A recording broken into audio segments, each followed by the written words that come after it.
Good morning from a mild, pretty chilly Peterborough.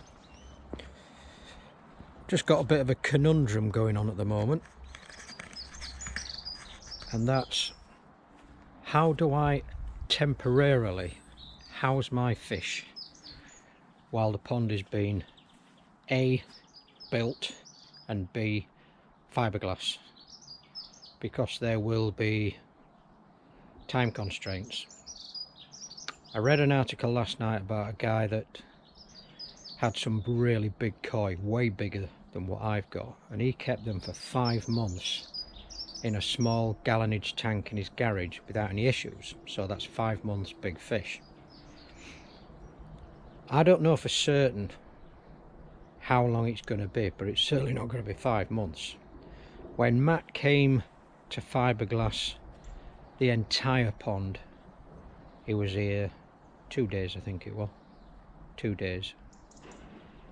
And when Steve built the greenhouse, which is 900 mil high, I think he was there 2 days. The curing time for the fiberglass after Matt has gone, if I can remember, I think it was about 5 days. So let's say, for instance, on the outside that it could be 2 weeks, 10 to 14 days.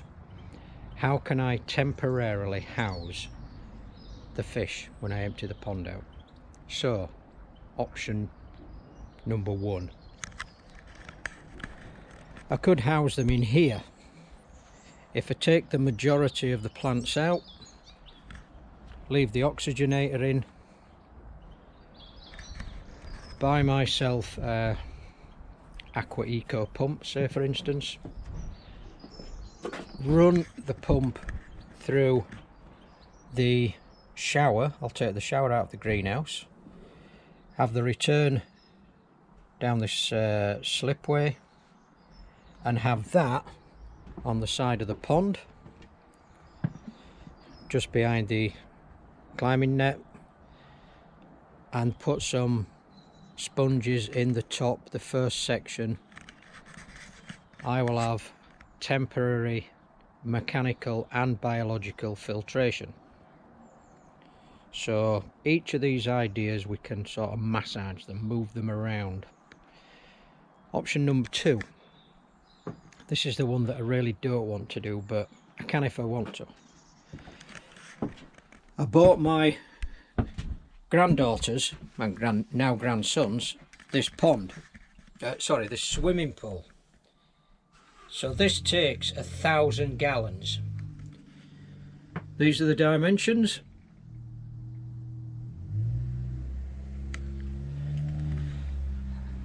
These are the sponges that I can put in top of the shower, by the way, and I've still got plenty of filter floss. So I could house, ow, I shouldn't have done that now. I could house the fish instead of there. I could take the swimming pool and put it here on the deck. So I've got a net, I can cover it easily enough. I've got power, I've got access to water in the greenhouse for topping up. I could still have temporary shower, mechanical and biological filtration, and put the shower over top of 1,000 gallon instead of the wildlife pond, which is 250 gallon. So these are the things I'm thinking of. Initially, some time ago, I was thinking of taking out the easy, or one of the easy pods, this one, and basically turning that from a gravity fed to a pump fed, and using that out on the deck for the 1,000 gallon pond. This is another idea I want to avoid because it's faffy. There's all sorts of changes I need to do. I need to lift the thing out, I need to then hump it over there, whereas I can just take this shower, take the bottom section off with a 3-inch outlet, changed the bottom section for the slipway outlet, and that can be biological and mechanical filtration for a temporary period of time. I've got to stress that this is only temporary. So what do I do? That's what I've got to think about at the moment. Other things that have happened are I've been in touch with Tough X Glass, a gentleman called Lee Yates, and he's going to send me a invoice because I'm ordering the windows from Tough X. That's through a recommendation of a couple of subscribers, so thank you for that. Oh, by the way, thank you for the new subscribers, thanks for joining us, wonderful. So that's the glass element of it. So I've got glass sorted, I've got bricking sorted, and I've got fiberglassing sorted, so everything's progressing really well. I've also got to get some OSB sheeting to protect the base of each section while the builders are working, because as gentle as builders are, right, any chance that they could drop a brick on the fiberglass, however strong fiberglass is, I want to avoid that like the plague. So I need to get some OSB sheets sorted out, put them down on the base and a little bit up the sides, and then I'm going to cover that as well with a Proplex equivalent sheeting, which is 2mm thick. It's just like a protective sheet, and I think they call it Correx, C-O-R-R-E-X, Correx sheeting. So I've already got 10 sheets of that, 2.4 by 1.2 meters in my Amazon wish list, if you like, or my shopping list. So there's that. So that's the protective element that I certainly want to look into. So as far as it comes to temporary ponds, I've got easy pods to play with, I've got showers to play with, I've got plenty of water, I've got a wildlife pond, and I've got a swimming pool, 1,000 gallons. And I stress again, temporarily, maximum 2 weeks, no more than that before they're back in the new home. What are your thoughts? If you can let me know, I will be forever grateful. So I thought I might keep myself busy by taking all these upper pond slabs off and then raking out, chiseling off all the old mortar, because this will have another 3 course on top. So even though that only took me, I don't know, 45 minutes maybe, hour, that's an hour less for the builder to do, makes the job quicker. You might thank me for that, probably not. I took the water blade off in the wall, and like everything else I'm going to clean down. Let's put some light on, and then see if I'm going to use it again, and if not, that'll be for sale. Stainless steel water blade, one of many items, but like I said, until I know I'm not going to use it, it's not for sale. Okay, moving on. Some other things to consider are, when the builder comes, where's he going to put his cement mixer? We've got a nice block driveway, which is there, so I don't want him mixing his cement on there.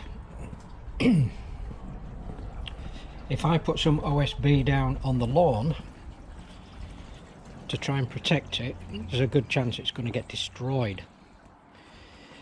If I opt for the wildlife pond for a temporary pond, this area will then be free. cement mixer on there with some OSB. That might work. And I just might mention that there are 21 concrete posts underneath that floor, so it won't flex at all. Over engineered again by myself. I was also thinking of what else could I do to help the builder or help Matt the fiberglasser. So I was looking at removing some of these slabs. These slabs I've just moved and put back. I'm talking about these. So this line all the way across, this is where the new wall will be. I'll just trace that out up to the edge of the brickwork. Now if I started getting out my 9-inch cutting disc, there's going to be dust everywhere, and some of my neighbours have got the washing out, so I'm not going to be popular. On top of that, they just could go flying straight into the water. The fish won't be happy with me, and that won't make me popular. So I think I might call it a draw just for that aspect. I don't think it'd take too long for the builder just to knock them up anyway. Yeah, I'll leave that.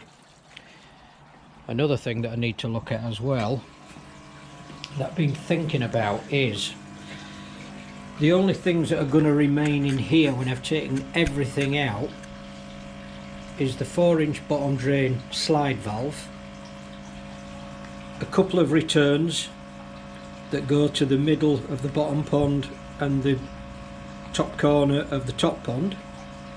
You can probably see there top pond and bottom pond written on it.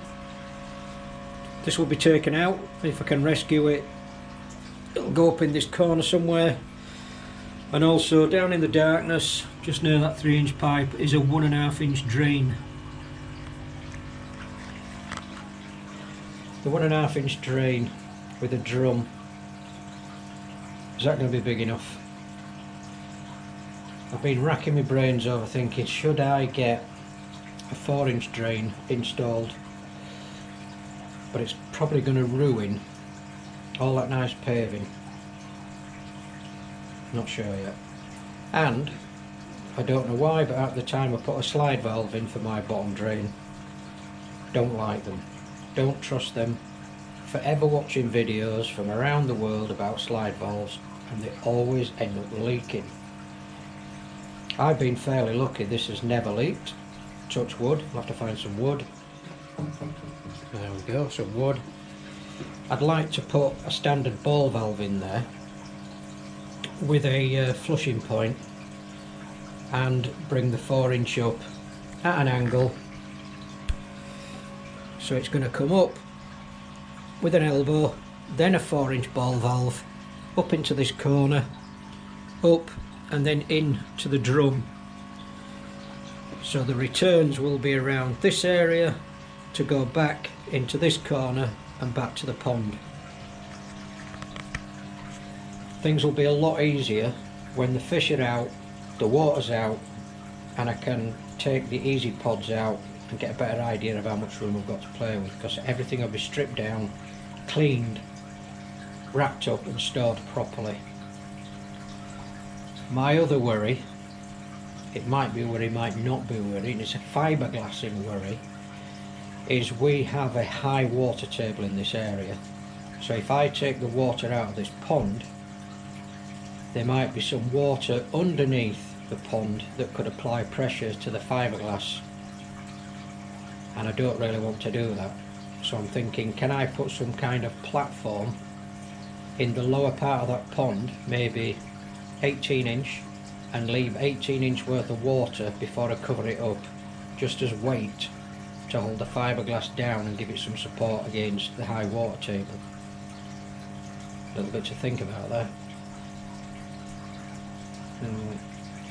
Anyway, I think we'll call it a draw there. Hopefully this is in the right order.